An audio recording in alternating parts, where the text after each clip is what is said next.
Now, former President John Dramani Mahama has questioned the credibility of the economic management team as he labels them as lacking the credibility to be trusted to turn around the economy. Mr. Mahama this morning started his tour of the Greater Accra region with a visit to the Katamanso constituency, where he interacted with delegates. Now, listen to him criticize the government's handling of the economy. In 2016, I wouldn't say that Ghana was a paradise, but our situation was far better than it is today. In 2016, our colleagues, the MPP, told a lot of lies about us.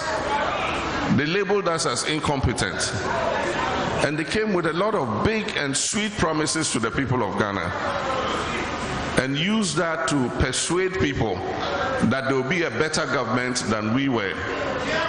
And so the people of Ghana tried them by voting for them. They said they should try them. Somishe, try me and see. And that was the mistake the people of Ghana made, because we have come to realize that after all, we have the men. It was station boys. They don't know anything.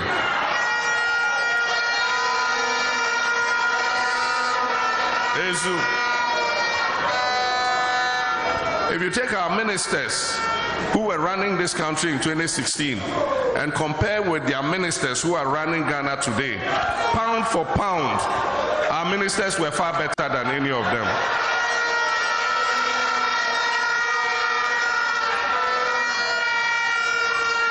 We solved many difficult challenges.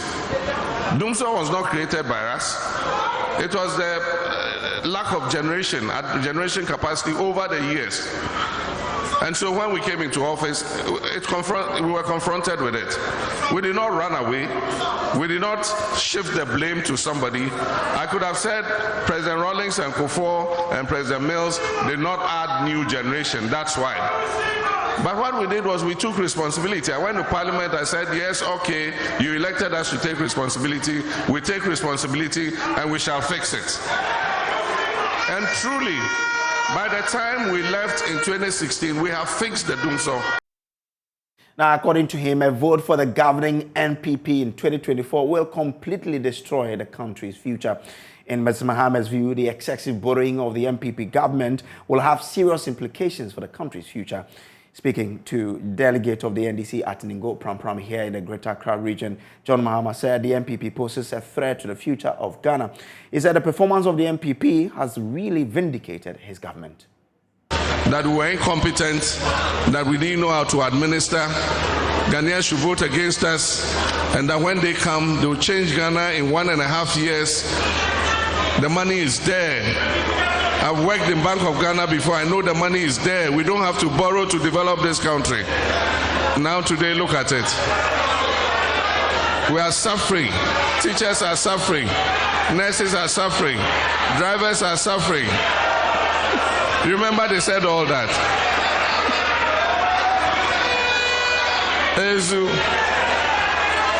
And they touted their economic management team. Senior Minister Osafo Mafo, Professor Jambafo, Alan Trematin, Dr. Akoto Efriye. I mean, what a solid team. Look at where the solid team has landed us. And today, many of those who are part of that solid team are separating themselves and behaving as if they were not part of it. My friend Alan Cash, he wants to run for president. He was part of that solid team. But now he says that MPP has become a no-action, talk-only party. You heard him. He said and this MPP has become NATO, no-action, talk-only party. And that's how they've always been. God has gifted them with a very sweet mouth. And so they come and they'll tell you the things you want to hear. But we've gone through what has happened over the last few years. And it happened for a purpose. Because with the kinds of promises they made and the kinds of things they said, if we had continued in government, whatever we do, Ghanaians will say, oh, if MPP had come, they would have done better. And so that's why God let us come down in 2016. In 2020, we went looking for it. But when I look back again, I can see that it was God's design that we should not come into office yet. Because they had dug a big hole in the economy. And they were thinking that we will come and fall into that hole and take it. And God said, no, stand aside. Those who dug that hole, let they themselves come and fall into their hole.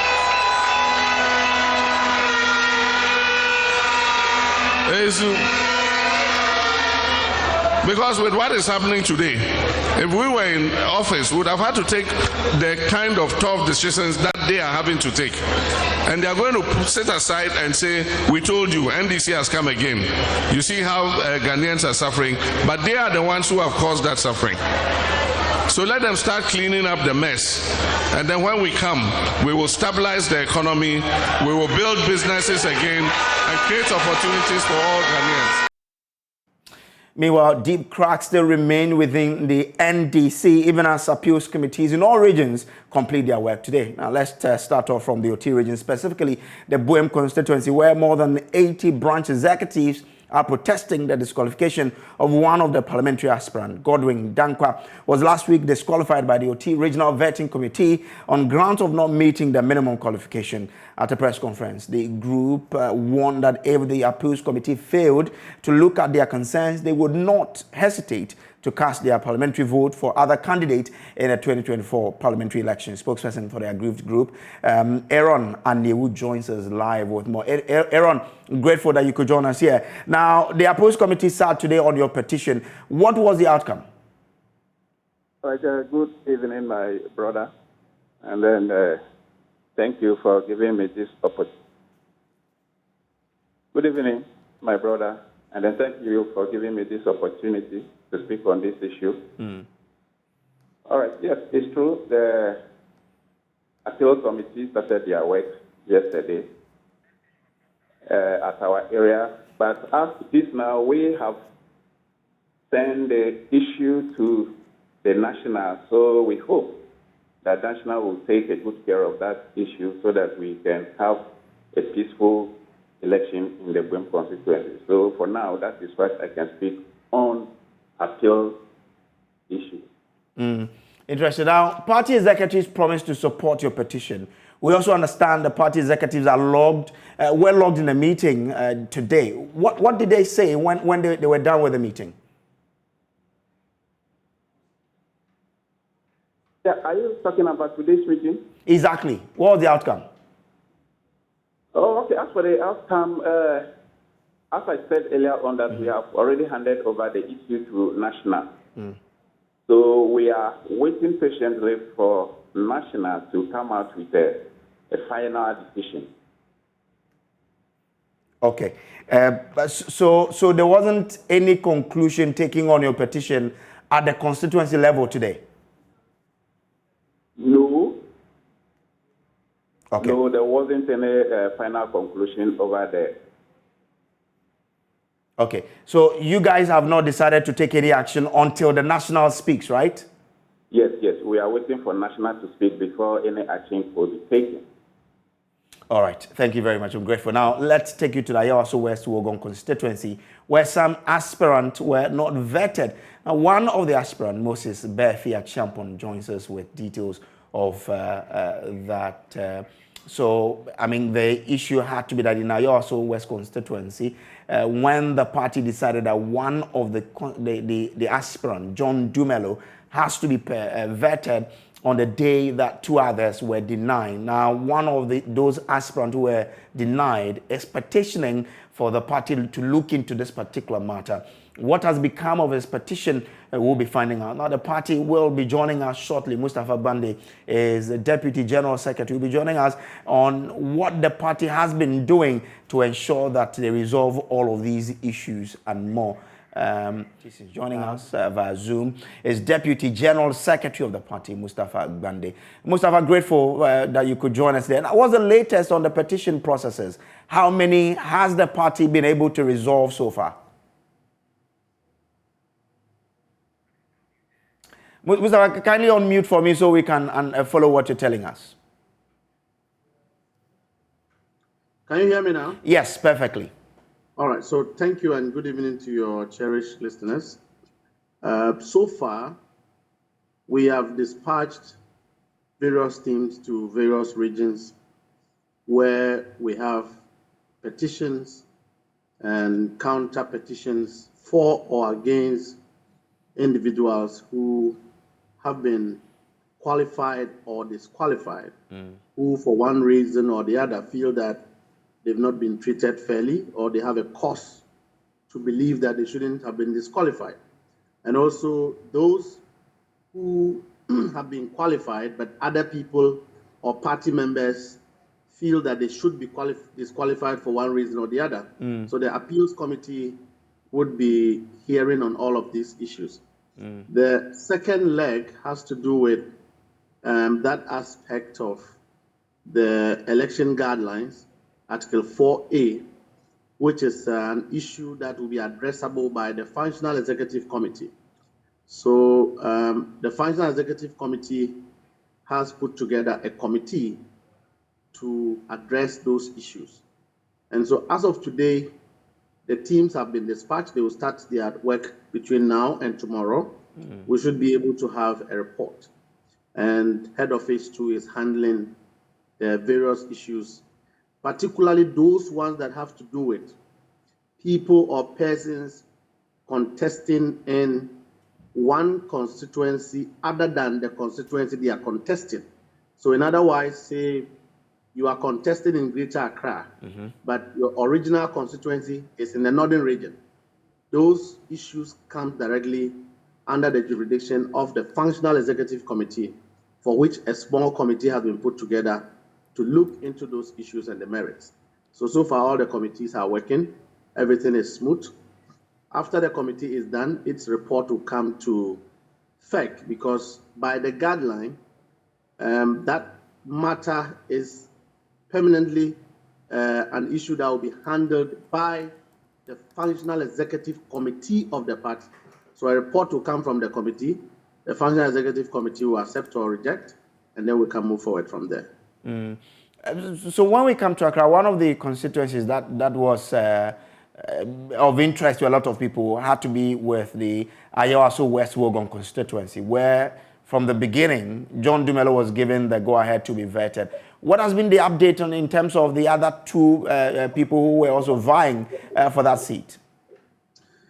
Okay, so that issue about John Dumelo's constituency is a special case that the party is handling. Initially, there were some irregularity issues in terms of other candidates that are contesting, have filed to contest. But the party, through the vetting committee, is handling it as a special case, which the party is trying to resolve. And so once that is resolved, I'm sure that a verdict would be put out for the benefit of our listeners. Well, today some group also organized a presser, all calling on the party to ensure that the right things are done. They even threatened that if their issues are not resolved, they would vote for other candidates in the 2024 elections. How is the party dealing with all of those to ensure that the party is still intact after all of these exercises? Well, I think basically the party does not operate arbitrarily. The party operates under rules, under its constitution, and under the guidelines. And so you would expect that officials of the party would do same and adopt righteous measures in discharging whatever function that the party has mandated them to do. And so our members will understand that the party is in to serve them. The party would at all times do that which is righteous, do that which is within the context of the law, within the context of the guidelines, within the context of the constitution of the party. And that means that at all times, the axe will fall on somebody. Someone who is not qualified, someone who does not pass the threshold of the guideline is not expected to be qualified. And in other words, anyone who meets the threshold or the guideline constitutionally as of right is expected to be qualified to contest. The party will not take a position to deny and disenfranchise or prevent people who fall within the rules from contesting. The party wouldn't do that. So they should be assured that the party would do that which is righteous because it is fortified to do same and will not subvert what they expect are the constituencies. Mustafa Bandi, I'm grateful that you could join us now.